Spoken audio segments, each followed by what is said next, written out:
Let me ask you something. When was the last time you stood still? I mean really still. No phone, no noise, no distraction. And looked yourself in the eye, not the version of you show the world. Not the one you post on social media, all cropped and filtered with just the right caption. No, I'm talking about the real you. The one that shows up when the lights are off, when nobody's calling your name, when the applause dies down. Let me tell you the truth, because we don't hear it enough. You cannot fix what you refuse to face. And most people are terrified of their own reflection. They're terrified of what it might show, the anger they've been carrying since childhood, the wounds they never spoke about, the habits they picked up to cope, the lies they started to believe just to survive. It's all there, in the mirror, waiting, and we avoid it, we run, we distract, we bury ourselves in busyness and blame. But nothing changes until you decide to confront it. See, I remember a time, back when I was young, hungry, and full of potential. Everyone around me saw greatness, but inside, I was scared, I was angry, I was still trying to prove to myself that I mattered. That I wasn't going to end up like the people I saw fall before me. I had mentors, I had opportunities, but what I didn't have yet was truth, and truth don't come from compliments or awards. Truth comes from confrontation. From looking at your mess, your shadow, your patterns, and saying, "This is mine, I own this, and I refuse to let it own me any longer." That mirror moment, it's sacred. That's the start of everything. Because the world we see, this chaos, this conflict, it's just a projection of a million broken reflections. People trying to change governments, relationships, careers, but can't even look themselves in the eye and admit, "I'm part of the problem." And that's where power lies. In that moment of ownership, that moment when you stop pointing fingers and start opening your hands, when you stop hiding behind excuses and start digging into the roots, when you stop asking, "Why is life doing this to me?" and start asking, "What part of me still needs healing?" Facing yourself is the most courageous thing you'll ever do, because it means stepping into the fire, not to burn, but to be refined. You let the lies melt away. The mask falls off, and what's left is someone real. Someone whole, someone ready, but understand this. It's not a one-time event. It's a daily decision, because life will keep holding up that mirror in your relationships, in your work, in your silence. Every moment is a chance to either flinch or face it. So ask yourself right now, what do I see when I look in the mirror? And more importantly, what am I willing to change? Because once you face it, you can fix it. And once you fix it, you're free. Everybody wants the result. Everybody wants the glow up, the breakthrough, the success story. They want the highlight reel, but what they don't want, what most folks run from, is the grind. The discipline, the part that don't get applause, the part that's quiet, repetitive, and hard. Let me tell you something, you can't fix yourself on feelings. You fix yourself on principle, on discipline. On structure. See, emotion will lie to you. Motivation will fail you. You might wake up one day fired up, ready to change your life. And the next, you don't even want to get out of bed. That's human, but you can't build anything on what's temporary. If you want change, if you want healing, if you want to level up, you need consistency. You need grit. You need a bricklayer's mindset. You build your life the way you build a house, brick by brick, not all at once. Not on the days you feel like it, but every single day. And let me tell you, some of those bricks are boring. They're heavy, they hurt your hands, ain't nobody cheering you on, but you still gotta lay them. Because your habits are either building you a future or burying you in regret. Discipline is the difference between a wish and a weapon. You can wish for a better life all day.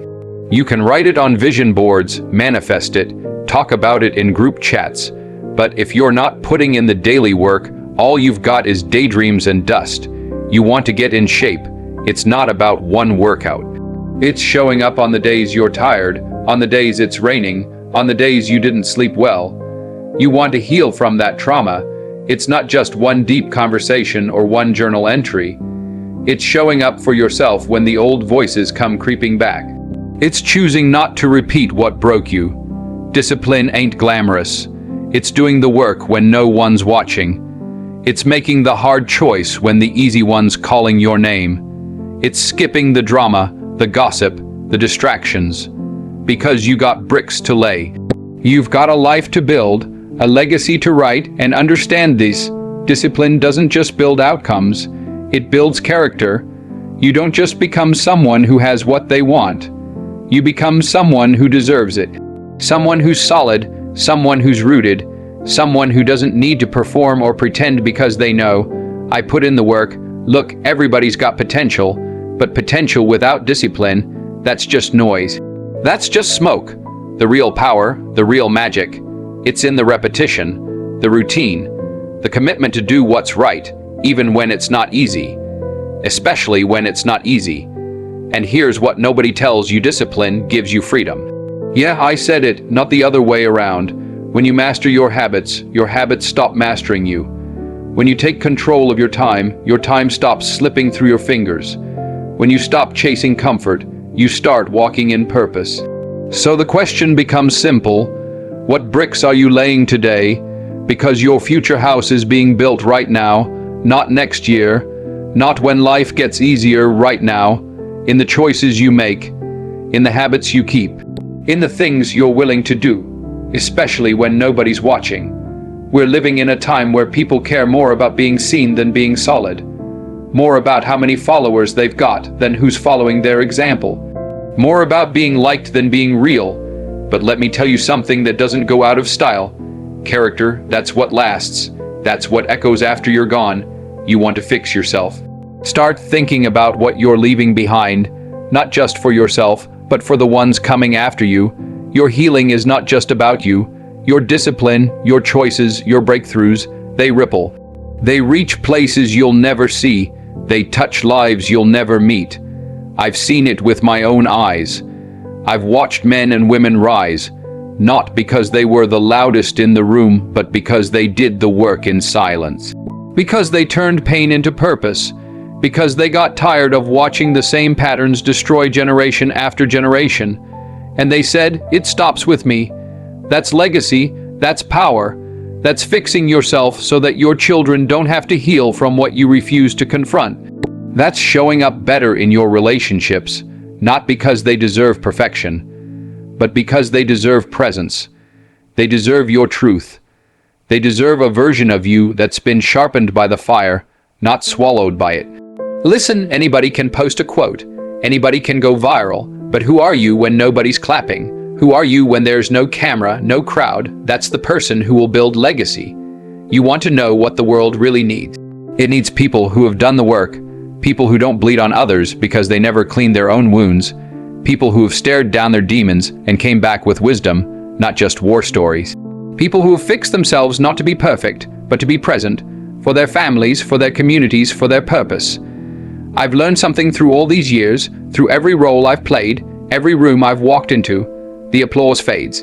The spotlight moves on, but what lasts, what truly matters, is the love you gave, the truth you stood on, and the foundation you laid for someone else to rise. We've got too many broken people teaching others how to shine. Too many people chasing influence but running from inner work. That's not legacy, that's noise. Legacy is silent. It shows up in how your child walks into a room, in how someone remembers how you made them feel, in the way you chose courage over comfort, growth over ego, purpose over popularity. You don't have to be perfect to inspire others. You just have to be honest. You just have to be committed. Because when you fix yourself, when you clean out your closet, when you break your own chains, you become a light in the dark, a roadmap for someone lost, a testimony that says, if I did it, you can too. That's legacy. And that's why this matters. Now listen to me. If you remember nothing else I've said today, remember this. Fixing yourself is not a punishment. It's not something you do because you're broken beyond repair. No, it's something you do because deep down, you know there's more to who you are, more to what you were created for, more to what this life can become if you're bold enough to stop pretending and start rebuilding. You are not your past, you are not your pain, you are not your mistakes, you are what you do next. You face the mirror, not to shame yourself, but to see yourself clearly. You build with discipline, not because it's easy, but because it's worth it. And you live for legacy, not for applause, but to leave this world better than you found it.